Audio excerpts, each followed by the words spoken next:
Seja bem-vindo a mais um estudo 1189. Nós continuamos no livro de João e agora nós vamos ler João capítulo 20 e no próximo vídeo capítulo 21 e aí estaremos encerrando o livro de João. Antes da leitura, vamos agradecer ao Senhor por mais essa oportunidade, por esse dia de bênção, pelo milagre da vida e de podermos ser bênção uns na vida dos outros. Oremos. Pai, eu te agradeço por esse dia, por tantas coisas que o Senhor tem realizado em mim, através da minha vida, e de várias formas o Senhor tem alcançado o meu coração, a minha mente, e eu te agradeço porque em tudo o que tenho visto, olhado, buscado, eu busco a tua face e a excelência do teu querer sobre a minha vida, e eu te peço que assim como o Senhor tem alcançado o meu coração e a minha mente, que o Senhor alcance através do teu Espírito Santo esta mente, este coração que está agora aqui comigo, ouvindo esse compartilhamento da tua palavra. E que a tua palavra entre em nossos corações, nas nossas mentes, nos modifique, nos transforme e que toda essa transformação glorifique o teu santo nome, em nome de Jesus. Amém. Essa é a finalidade de tudo que nós aprendemos e buscamos da face do Senhor, honrar e glorificar ao nome desse Deus que nos alcançou, nos atraiu e nos resgatou das amarras dos pecados que antes dominavam sobre a nossa mente e o nosso coração. Se você ainda possui algum pecado de estimação, pare agora esse vídeo e peça ao Espírito Santo: Espírito Santo, eu não quero mais ter esse pecado na minha vida, e eu estou pedindo em nome de Jesus que todo desejo, toda vontade que não provém do Senhor venha a ser arrancado da minha mente e do meu coração e que perca o sentido em nome de Jesus. Seja curado agora pelo poder que há no nome de Jesus. Vamos lá, leitura do capítulo 20 de João, a ressurreição. No primeiro dia da semana, bem cedo, estando ainda escuro, Maria Madalena chegou ao sepulcro e viu que a pedra da entrada tinha sido removida. Então, correu ao encontro de Simão Pedro e do outro discípulo, aquele a quem Jesus amava, e disse: Tiraram o Senhor do sepulcro, e não sabemos onde o colocaram. Pedro e o outro discípulo saíram e foram para o sepulcro. Os dois corriam, mas o outro discípulo foi mais rápido que Pedro e chegou primeiro ao sepulcro. Ele se curvou e olhou para dentro. Viu as faixas de linho ali, mas não entrou. A seguir, Simão Pedro, que vinha atrás dele, chegou, entrou no sepulcro e viu as faixas de linho, bem como o lenço que estivera sobre a cabeça de Jesus. Ele estava dobrado à parte, separado das faixas de linho. Depois, o outro discípulo que chegara primeiro ao sepulcro também entrou. Ele viu e creu. Eles ainda não haviam compreendido que, conforme a Escritura, era necessário que Jesus ressuscitasse dos mortos. Esse trecho é um trecho muito lindo. Talvez eu tenha mencionado nas outras oportunidades que nós chegamos nessa mesma parte, porque lembrando, Mateus, Marcos, Lucas, eles retratam do ponto de vista pessoal quase que os mesmos acontecimentos que houveram enquanto eles estavam juntos. E nesse trecho desse lenço que estivera sobre a cabeça de Jesus, estava dobrado à parte, existe aqui uma mensagem que talvez só pessoas que conhecem o costume judeu tenham conhecimento da preciosidade desse ato de Jesus. Quando um judeu visita um local, uma casa, e ele se sente que ele deve voltar àquele lugar, ele deixa um lenço dobrado em algum ambiente desse local que o recebeu. E aquela é uma mensagem de que ele veio, ele esteve ali, ele vai voltar. Então, é uma mensagem de retorno, é um código entre os judeus. E é muito lindo ver que Jesus deixou registrado ali esse pequeno ato, esse pequeno gesto que tem muita força e faz muito sentido. E é algo muito lindo saber que o nosso mestre, ele se comunica de formas claras e objetivas, bem expostas, mas também nos mínimos detalhes. Outra parte que é interessante aqui é que, apesar de João ter chegado primeiro, quem entrou e viu esses detalhes e essas informações foi Pedro, porque ele foi até o final. Então aqui existe uma mensagem de ir até o final, de não parar diante de uma dúvida. Então, João, no caso, ele parou e ficou ali impressionado com aquela situação. Pedro foi até o final e foi de perto e olhou tudo. Que nós possamos ir até o fim naquilo que o Senhor nos chamou, que nós possamos chegar e concluir. É uma mensagem também muito interessante que você pode tirar como lição desse trecho. E continuando, os discípulos voltaram para casa. Maria, porém, ficou à entrada do sepulcro chorando. Enquanto chorava, curvou-se para olhar dentro do sepulcro e viu 2 anjos vestidos de branco, sentado onde estivera o corpo de Jesus, um à cabeceira e o outro aos pés. Eles lhe perguntaram: mulher, por que você está chorando? Levaram embora o meu Senhor, respondeu ela, e não sei onde puseram. Nisso ela se voltou e viu Jesus, ali, em pé, mas não o reconheceu. Disse ele: mulher, por que está chorando? Quem você está procurando? Pensando que fosse o jardineiro, ela disse: se o Senhor o levou embora, diga-me onde o colocou e eu o levarei. Jesus lhe disse: Maria. Então, voltando-se para ele, Maria exclamou em aramaico: Rabone, que significa mestre. Jesus disse: não me segure, pois ainda não voltei para o Pai. Vá, porém, a meus irmãos e diga-lhes: estou voltando para meu Pai e Pai de vocês, para meu Deus e Deus de vocês. Maria Madalena foi e anunciou aos discípulos: eu vi o Senhor, e contou o que ele lhe dissera. Mais uma vez, um trecho lindo em que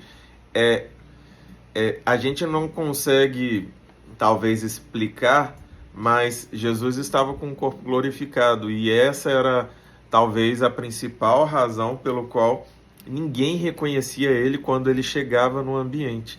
E existem vários trechos que ele aparece e as pessoas não percebem que é ele. E nessa oportunidade, quando foi que Maria reconheceu que era Jesus? Pela forma que ele chamou o nome dela, Maria. E aquilo foi aquela palavra saindo da boca daquela pessoa que ela não sabia quem era, que ela achava que era o jardineiro. O nome saindo da boca do mestre, e ela reconhece: mestre. Deve ter sido algo uau, deve ter sido extremamente emocionante se deparar: nossa, eu estou falando com Jesus. E que você ouça a voz do mestre, que você reconheça. Esse é meu desejo, é o que eu peço, que eu consiga ouvir a voz do mestre e não duvidar que é ele me chamando, que é ele falando comigo, que é ele naquele negócio, que é ele me orientando, que é ele me guiando. Que nós possamos, apesar de não conseguir num primeiro momento com os olhos humanos perceber, mas que a gente sinta sendo guiado para o caminho pela voz do nosso mestre. É uma reflexão que sempre me vem todas as vezes que eu leio esse trecho. Ao cair da tarde daquele primeiro dia da semana, Estando os discípulos reunidos, a portas trancadas por medo dos judeus, Jesus entrou, pôs-se no meio deles e disse: Paz seja com vocês. Tendo dito isso, mostrou-lhes as mãos e o lado. Os discípulos alegraram-se quando viram o Senhor. Novamente Jesus disse: Paz seja com vocês. Assim como o Pai me enviou, eu os envio. E com isso soprou sobre eles e disse: Recebam o Espírito Santo. Se perdoarem os pecados de alguém, estarão perdoados, e se não os perdoarem, não estarão perdoados. Que você e eu possamos seguir essa instrução. Olha que coisa linda. Após dar paz seja com vocês, ele determina que o Espírito Santo venha sobre eles e fala sobre perdão para que nós perdoemos uns aos outros. Porque ele sabia que nós erraríamos uns com os outros. O perdão só existe a necessidade de entregar para quem precisa. Para caso alguém te magoe, te entristeça, gere um malefício contra você. Pessoas que precisam liberar perdão são pessoas machucadas. E o ato de liberar perdão, conhecido por Jesus, e por isso que ele deixa essa instrução logo que ele se encontra com os discípulos, dentre as muitas coisas que ele poderia falar, ele fala sobre perdão. Por quê? Porque da importância. Porque nós erramos, porque temos outras coisas que furtam de nós a postura que o Senhor espera. E o perdão, ele faz com que aqueles que nos atacaram e geraram algum mal não continuem gerando, e que aquele mal perca o efeito sobre a vida de quem recebeu esse ato de ódio, talvez, de acusação. Eu já me deparei com vários casos de pessoas que precisavam liberar perdão e estavam amarradas ao acontecimento de talvez 5, 10, 15, 20 anos no passado. Muitos até mais. Pessoas presas àquela situação que toda vez que lembravam, choravam. E após uma oração simples, liberando perdão para essas pessoas, todos se sentiram mais leves e foram curados em suas emoções. Que você possa agora tomar essa atitude de liberar perdão para aqueles que te geraram algo mal. E não adianta me dizer: Alex, você não sabe o que fizeram comigo. Não importa o que fizeram com você. Não importa se foi um estupro, se foi um assassinato, se te tiraram alguém que você ama muito, se agiram de forma injusta contra você, se foi seu pai ou sua mãe, se foi seu irmão, não importa de onde veio a traição só vem de pessoas que estão próximas, e são elas mesmas que vão nos trair, que vão gerar o mal. Talvez você não conheça, mas a maior parte dos casos vem de pessoas que nós conhecemos. Que você libere essas pessoas da sua mente, do seu coração, e que você usufrua de uma vida de perdão. Pai, perdoa-lhes, assim, perdoa-nos, assim como nós temos perdoado a quem nos tem ofendido. E não nos deixeis cair em tentação, mas livra-nos do mal. É a oração que Jesus nos ensinou. Tomé, chamado Dídimo, um dos 12, não estava com os discípulos quando Jesus apareceu. Os outros discípulos lhe disseram: Vimos o Senhor.